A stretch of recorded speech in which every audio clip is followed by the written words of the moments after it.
Ang babaeng nakakakilabot ay nakalahad ang mga kamay at sumugod, habang desperadong sumisigaw para sa kanyang anak na lalaki, ngunit biglang may harang sa kanyang harapan. Nakita natin si Padre Andreas na nakaluhod at nagdarasal habang may nabuong mahiwagang pananggalang para pigilan ang mangkukulam.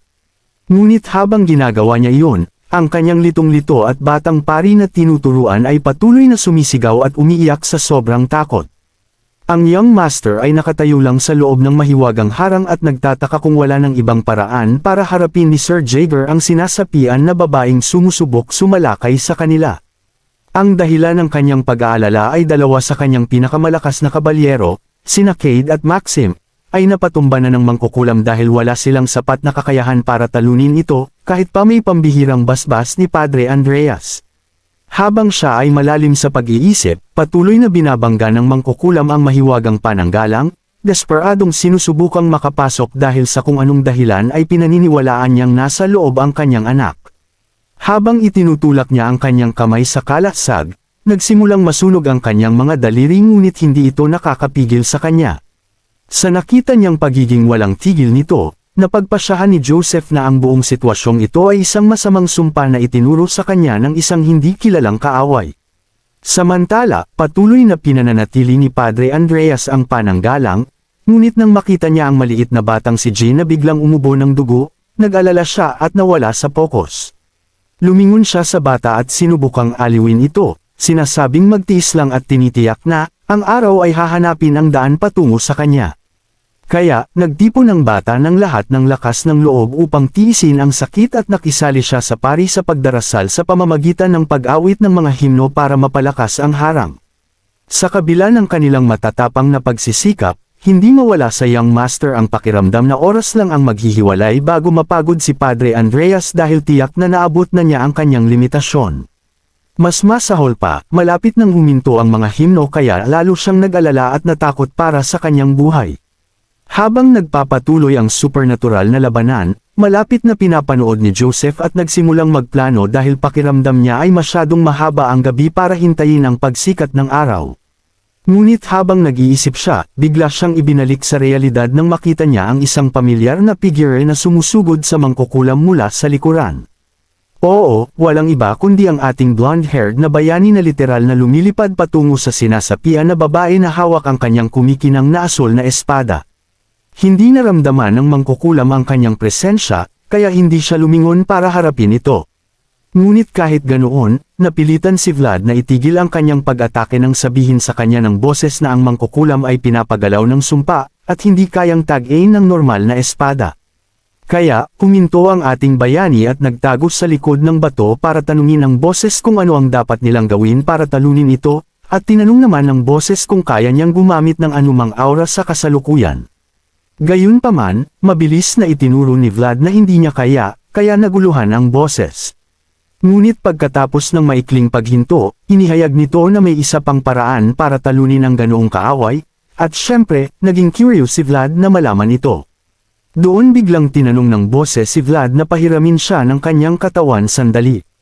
Sa madaling salita, sisipian niya ito at gagawin mismo ang trabaho. Ngunit nang marinig ito, nag-alala si Vlad, at tinanong kung posible ba ang ganoong bagay. Bilang tugon, inihayag ng boses na, sigurado itong kaya niyang gumamit ng aura. Ngunit ang hindi nito alam ay kung makakaya nitong ipamalas ang mga ito sa loob ng katawan ni Vlad. At kinatatakutan nito na kahit magtagumpay man ito, hindi siya makakagalaw sandali, na hindi magandang bagay sa labanan laban sa isang malakas na kaaway. Diretsahang sinabi ng boses kay Vlad na hindi nito inirekomenda ang ganoong delikadong plano. Ngunit alam ni Vlad na kung hindi niya mapapatay ang mangkukulam, tiyak na papatayin siya nito. At para sa kanya, sapat na iyon na dahilan para gumawa ng matinding aksyon. Bagaman nilinaw ng boses kay Vlad na mapanganib ang daan ng espada, pumayag siyang ipahiram ang kanyang katawan. Tinanong niya si Vlad kung sigurado ba siyang gusto niya itong gawin, at inihayag ni Vlad na nangako siya kay Joseph. At ngayong mayroon na siyang dapat gawin, nanumpa siyang ayalay ang sarili hindi sa katapatan, kundi sa pananampalataya. Matapos marinig ang kanyang sinabi, iginagalang ng boses ang kanyang desisyon. At pagkatapos ay itinakda ang plano na nagsimula sa muling paglusob ni Vlad sa kaaway.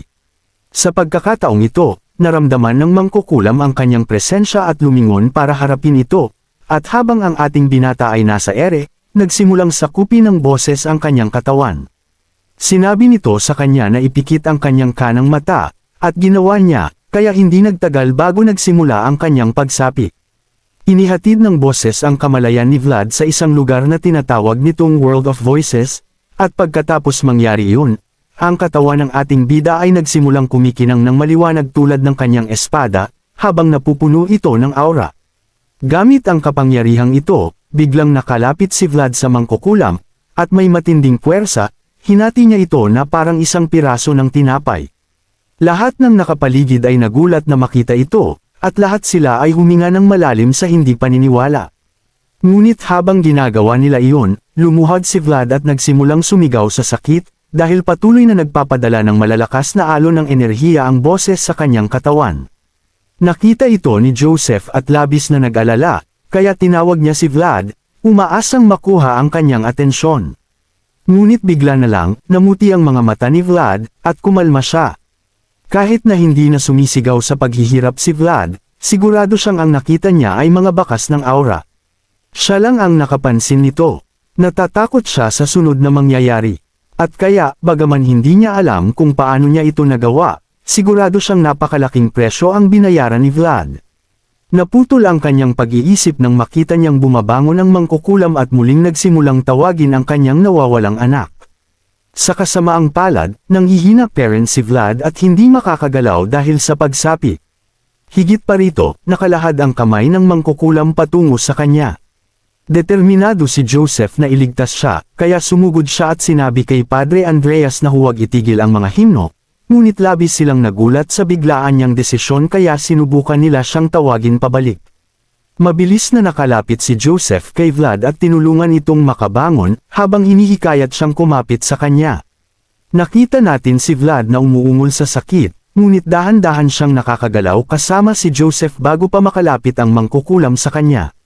Nagalit na nakatakas ito, bumangon ang mangkukulam at hinawakan ang binti ni Joseph bago pa siya makatakbo. Sinubukan ni Joseph na kumawala sa hawak nito, ngunit nahirapan siya ng husto, na nagpatunay sa kanya na siya ay isang mahina na hindi man lang kayang makalabas sa sitwasyong ito. Nang maramdaman ni Joseph na malapit na siyang matapos, hinayla ni Borden ang kanyang balabal mula sa likuran at hinayla siya palabas sa kamay ng mangkukulam. Itinapon si Joseph at Vlad sa kabilang panig kung nasaan ang pari. Galit na sumigaw ang mangkukulam sa matinding galit at kawalan ng pag-asa nang mangyari ito, at habang ligtas na lumapag si Joseph sa sahig, inamin niya na ito ang unang pagkakataon na natuwa siyang kasama si Borden. Siyempre, masaya ang kabalyero na makatanggap ng papuri mula sa kanyang amo, kaya pinasalamatan niya si Joseph. At habang nagpapalitan ng mabuting salita ang dalawa, dinampot ni Vlad ang kanyang espada. Sa paraan ng kanyang pag-ungol, halata na hindi pa siya lubusang nakakabawi. Ngunit hindi yun mahalaga sa kanya, dahil bigla niyang tinanong si Padre Andreas na basbasan ang kanyang espada, na nagpapahiwatig na handa na siyang bumalik sa larangan ng digmaan.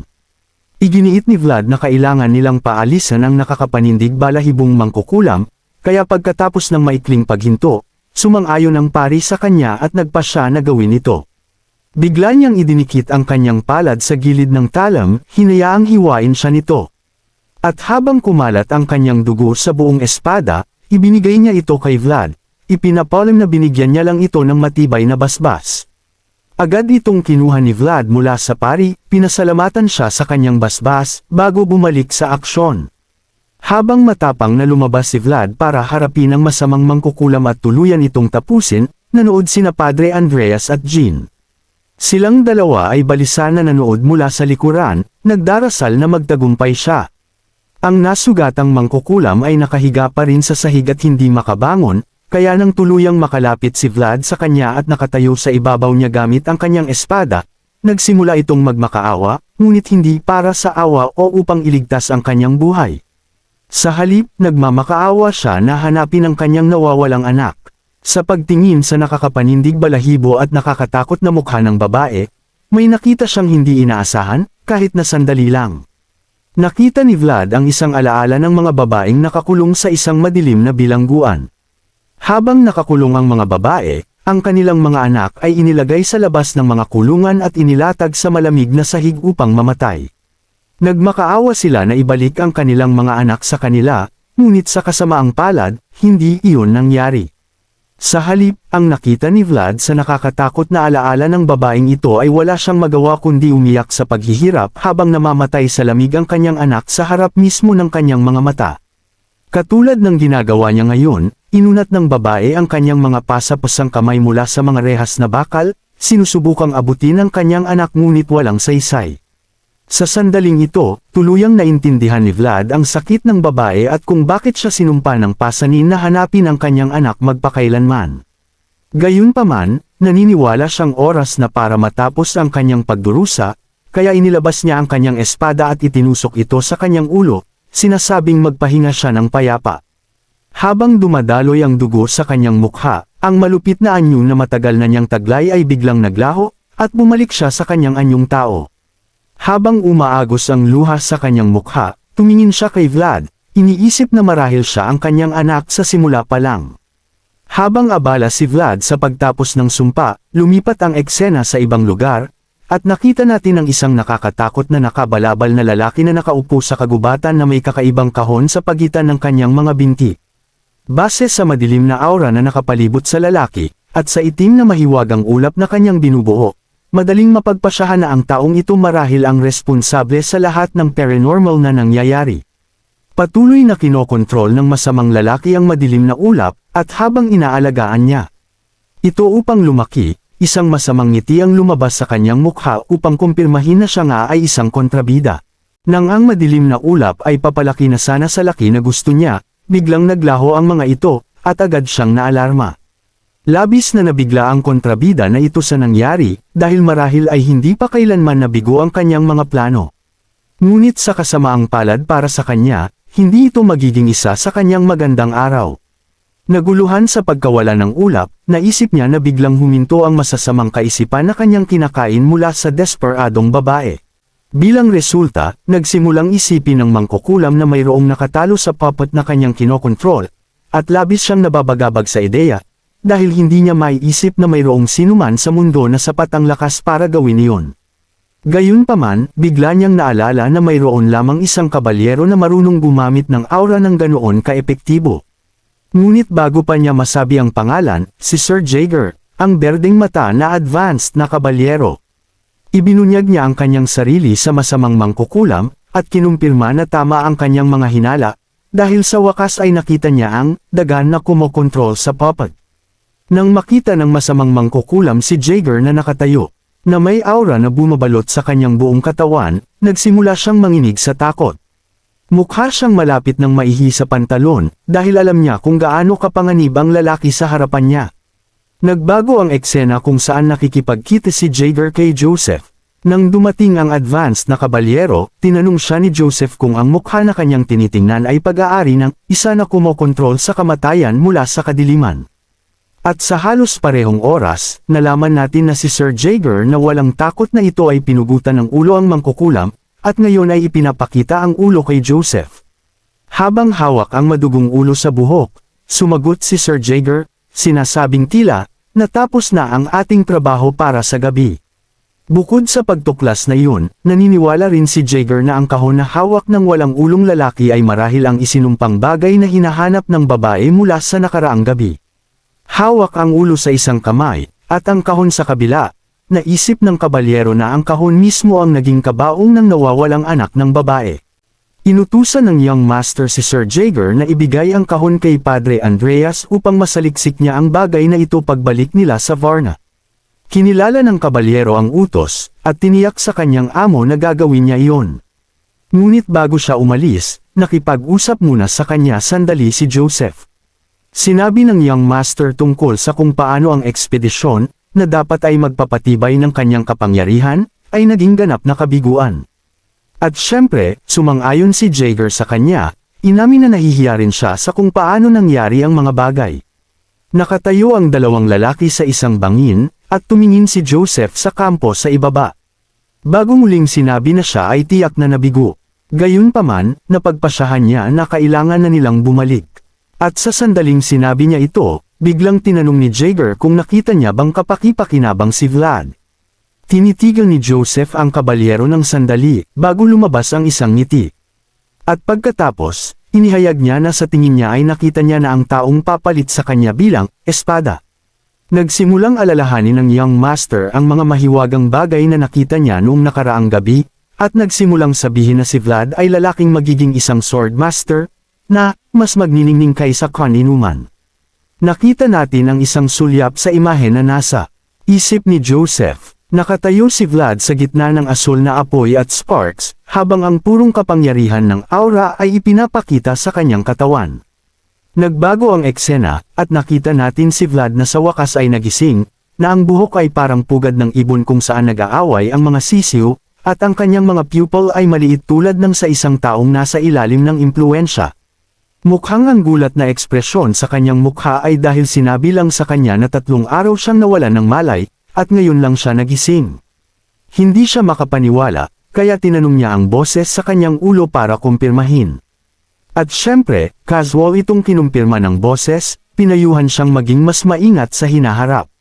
Habang patuloy na sinasabi ng boses na hindi nito inaasahan na ganoon kalala ang epekto, nakaupo lang si Vlad sa kama na parang zombie, tulala pa rin sa narinig. Di nagtagal, nagawa niyang alisin ang pakiramdam ng pagkabigla, at inamin na ito ay isang ginhawa. Dahil ngayon, gusto niyang tapusin ang mga bagay sa kampo upang makabalik agad. Nang sabihin niya ito, ipinagbigay alam ng boses sa kanya na naghihintay pala sina Joseph at ang iba pa sa kanyang paggaling, bago simulan ang kanilang paglalakbay pabalik. Habang ginagamit ng ating bayani ang espada para suportahan ang sarili at umupo, ipinagbigay alam din ng boses sa kanya na mukhang labis na nag-alala ang young master tungkol sa kanya. Nagawa ni Vlad na tumayo at lumabas. Ngunit nang buksan niya ang takip ng kanyang tolda, nalaman niyang walang tao sa paligid dahil ganap na inabandona ang kampo. Sa simula, nagulat siyang makita ito. Ngunit pagkatapos, mabilis niyang napagpasyahan na may katuturan na tumakbo sila pagkatapos makita ang nangyari noong nakaraang araw. Narinig niya ang pamilyar na boses ni God na tumatawag sa kanya mula sa likuran. Lumingon si Vlad at nagsimulang magsalita ang duwag na mersenaryo tungkol sa kung gaano siya nag-alala. Nang marinig ito, hindi maitago ni Vlad ang kanyang tuwa. Agad siyang nagsimulang tuksuhin si God kung paano niya gustong tumakbo noon, ngunit naging siya ang pinakamatagal na nanatili. Kahit na karamihan sa mga mersenaryo ay tumakas sa kampo ng DZ, sumang-ayon si God na manatili kasama ang iilan pa. Simple ang dahilan, at ito ay ang katotohanan na sila ay pananggagawa na mananatili sa loob ng ilang araw, at pananggagawa ng pagtaas sa kanilang sahod hanggang sa kanilang pagbalik. Noon, nagsimulang magkwento si Goth kay Vlad tungkol sa kanyang mga sandali ng katapangan, tulad ng kung paano siya ang nagdala kay Vlad pabalik sa kampo nang hindi ito makasakay sa kanyang kabayo, at kung paano siya bumalik sa mapanganib na kagubatan para kay Sir Jaeger. Lumalabas na ang dahilan kung bakit niya sinasabi ang lahat ng ito ay hindi para mapahanga si Vlad o anupaman, kundi dahil gusto lang niya na isingit siya ng ating bayani ng magandang salita, at maging maganda ang kanyang imahe sa harap ng young master sa bandang huli. Siyempre, casual na sinabi ni Vlad sa mersenaryo na susubukan niya ang kanyang makakaya na gawin iyon. Bigla, naalala ng mersenaryo na sinabihan siya ni Sir Jaeger na tawagin siya. At dahil nasa barak si Joseph, hinimok niya si Vlad na magmadali upang magkaroon siya ng sapat na oras para magsabi ng magagandang bagay tungkol sa kanya. Sa sandaling marinig ito ni Vlad, lumingon siya at nagpaalam kay Goth, ngunit muling pinaalalahanan lang siya ng mersenaryo upang hindi niya makalimutan. Sa puntong ito, naiinis na si Vlad sa kanyang ugali. Nagbago ang eksena, at dinala tayo sa tolda ni Joseph. Habang nagbubuhos ng baso ng pulang alak, sinubukan niyang magsimula ng usapan at tinanong si Vlad kung gaano siya katanda. Ngunit tiniyak ni Vlad kay Joseph na kaya niyang uminom, itinuro na dati. Siyang nagtrabaho sa isang bahay aliwan at bar. Kahit na nakatikim na siya ng alak, inamin niya na hindi pa siya nakatikim ng masarap na alak. At nang marinig ito, inihayag ni Joseph na ang bote sa kanyang kamay ay naglalaman ng Noble's Pride. Bago buhusan si Vlad ng baso, sinabi ni Vlad na gusto muna niyang pasalamatan siya, dahil alam niyang maaaring tumakas lang si Vlad nang maging mahirap ang mga bagay, ngunit sa halip, nagpasya siyang manatili at lumaban hanggang sa huli. Nang marinig ito, diretsahang pinaalalahanan ni Vlad si Joseph na may kontrata sila pagkatapos ng lahat. Sinabi ng young master na ipinangako ni Vlad sa kanya ang pananampalataya, at hindi ang kanyang katapatan. Habang nakatitig sa kanya si Vlad, naisip niya kung paano ang kontrata ay wala nang higit pa sa simpleng salita sa panahong iyon. At gayunpaman, tinupad ng bata ang kanyang pangako at ginampanan ang kanyang bahagi sa kasunduan. Dahil dito, napagpasyahan ni Joseph na may talento si Vlad na hindi niya kayang mawala. Ngunit pagkatapos, bigla siyang nagwasto sa sarili at kinumpirma na higit pa roon si Vlad, dahil siya ay isang talento na kailangan niyang makasama. Sa wakas, pagkatapos isipin ang lahat ng ito, itinulak ni Joseph ang isang baso ng alak kay Vlad, at sinabi sa kanya na oras na para tuparin niya ang kanyang pangako. Ngunit sa pagkakataong ito, gagantimpalaan niya ang ating bida ayon sa kanyang mga nagawa. Dahil dito, formal na inanyayahan Joseph si Vlad na sumali sa makapangyarihang bahay ng pamilya Bayezid bilang gantimpala. Nagbago ang eksena, at nakita natin ang magandang probinsya ng Bayezid, na tinatawag na Varna. Ipinagbigay alam ni Sir Jaeger kay Joseph na pinaalis na ang mga mersenaryo. Nang marinig ito, sinabi ng young master sa kanya na mahusay ang kanyang ginawa. Ipinagbigay alam niya sa kanyang mga tauhan na nakabindi ng ulat para sa ekspedisyon, at bilang resulta, kailangan nilang manatili sa Varna ng ilang sandali. Mukhang lubos na nabighani si Vlad sa kagandahan ng lugar, dahil patuloy siyang lumilingon para tumingin sa paligid. At nang mapansin ito ni Jaeger, tinanong niya kung ito ba ang kanyang unang pagkakataon sa probinsya. Bilang tugon, ipinaliwanag lang sa kanya ni Vlad na laging ito ang kanyang unang beses sa anumang lugar na kanyang pupuntahan. Pagkatapos ng lahat, hindi pa siya kailanman umalis sa kanyang kalunos-lunos na barong-barong.